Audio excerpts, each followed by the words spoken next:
do something you're very passionate about.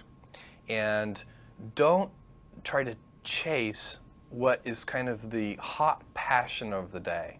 I think we actually saw this. I think you see it all over the place in many different contexts, but I think we saw it in the internet world quite a bit, where, you know, at the sort of peak of the sort of internet mania in, say, 1999, you found people who were very passionate about something. They kind of left that job and decided, I'm going to do something in the internet, because it's, it was almost like the 1849 gold rush in a way. I mean, you find that people, if you go back and study the history of the 1849 gold rush, you find that, at that time, everybody who was within shouting distance of California was, they might have been a doctor, but they quit being a doctor and they started panning for gold. And that almost never works. And even if it does work, according to some metric, financial success or whatever it might be, I suspect it leaves you ultimately unsatisfied. So you really need to be very clear with yourself. And I think one of the best ways to do that is this notion of projecting yourself forward to age 80, looking back on your life and trying to make sure you've minimized the number of regrets you have. That works for career decisions. It works for family decisions. Do you want? I have a 14-month-old son, and it's very easy for me to, if I think about myself when I'm 80, I know I want to watch that little guy grow up. And so I don't want to be 80 and think, shoot, I missed that whole thing, and I don't have the kind of relationship with my son that I wished I had. And choreography.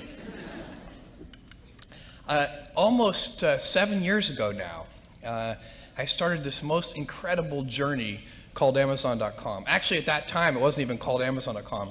It was called Cadabra Inc., as in abracadabra. That was the original name of the company. And I had phoned a lawyer on the way to Seattle from a cell phone. And he said, well, to incorporate the company? He said, what do you want the company to be called? And I said, Cadabra. And he said, Cadaver? And I knew that was a bad name. We changed it a few months later. The wake-up call that led to starting Amazon.com was finding that web usage in the spring of 1994 was growing at 2,300% a year.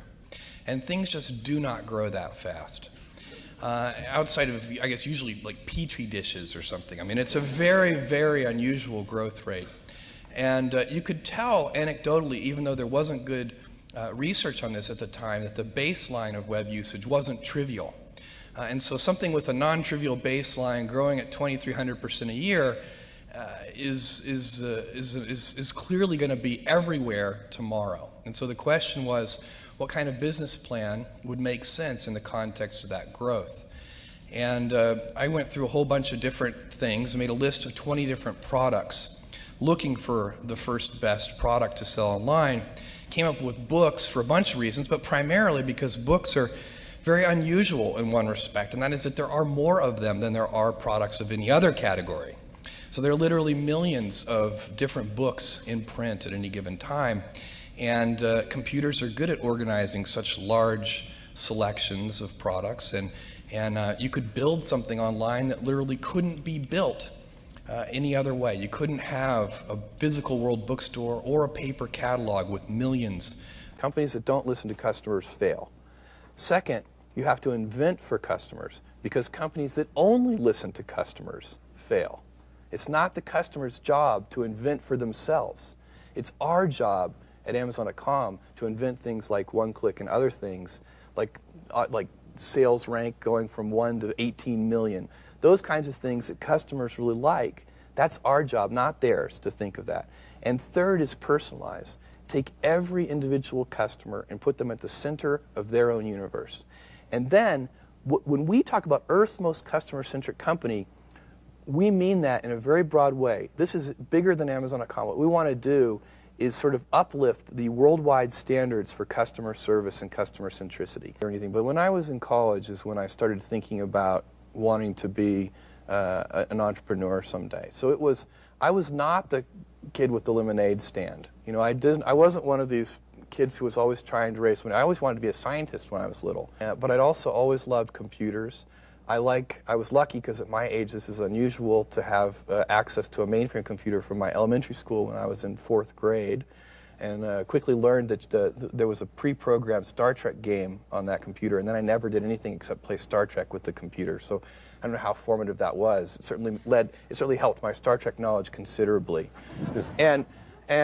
But I've always loved computers. Somewhere in college, I started watching some of the people who were like setting up, college pizza delivery services and, the core entrepreneurs, and thinking, this looks like a really fun thing to do.